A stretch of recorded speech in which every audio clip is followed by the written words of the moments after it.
And you said it right there, a family torn apart. And why? Well, the FBI says a Texas man was at that Capitol siege on January 6th. Then he returned to his Texas home and he told his two teenage kids, "Don't turn me into authorities, because if you do that, you'll be a traitor, and traitors get shot." The first January 6th trial has ended with the conviction of a Texas man who never even went inside the Capitol. Although this is just one case, the implications are so much bigger. Welcome into TYT's Overruled. I'm legal analyst Adrienne Lawrence. While hundreds of people have been arrested and charged in connection with the 1/6 attack, there has just been one trial so far, and that is of Guy Wesley Reffitt. A District of Columbia jury took very little time, less than 3 hours to be exact, to convict Mr. Reffitt, who participated in the January 6th insurrection on the U.S. Capitol. The 41-year-old from Texas, who never even entered the Capitol, mind you, was found guilty of leading a charge against the police at the Capitol, obstructing Congress's duty to certify the 2020 presidential election, and wearing an illegal pistol during the attack.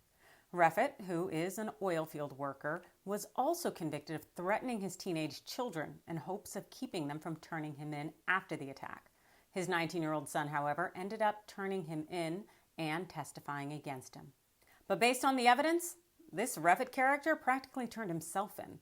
Not only did he document himself using a GoPro-like camera mounted on a helmet, per the New York Times, there was evidence of the following: private chats between Mr. Reffitt and other members of the Texas Three Percenters before the Capitol attack, a recording of a Zoom call they conducted after the riot, and a 30-minute video that Mr. Reffitt made of himself with a camera mounted on his helmet just before he led the mob up a staircase outside the Senate chamber and confronted the police. This man didn't just participate, however. He also packed his wife's car with body armor, a gun, and assault rifle and plastic hand ties, driving over 2,000 miles to D.C. with a member of the Three Percenters.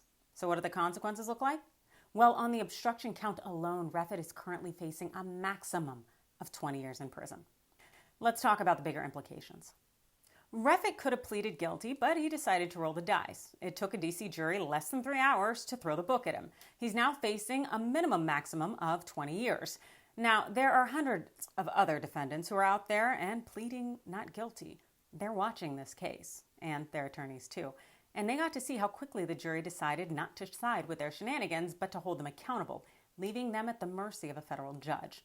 This verdict has a number of people and their lawyers reconsidering those not guilty pleas and likely looking at maybe those plea deals, because these patriots are probably not built for prison.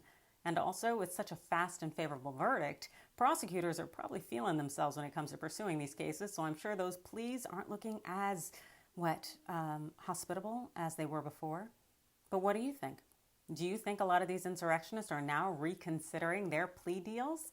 Or do you think that they are going to go ahead and roll the dice like Mr. Reffitt? You let me know in the comments below. Hit that like and follow button, and thanks for watching.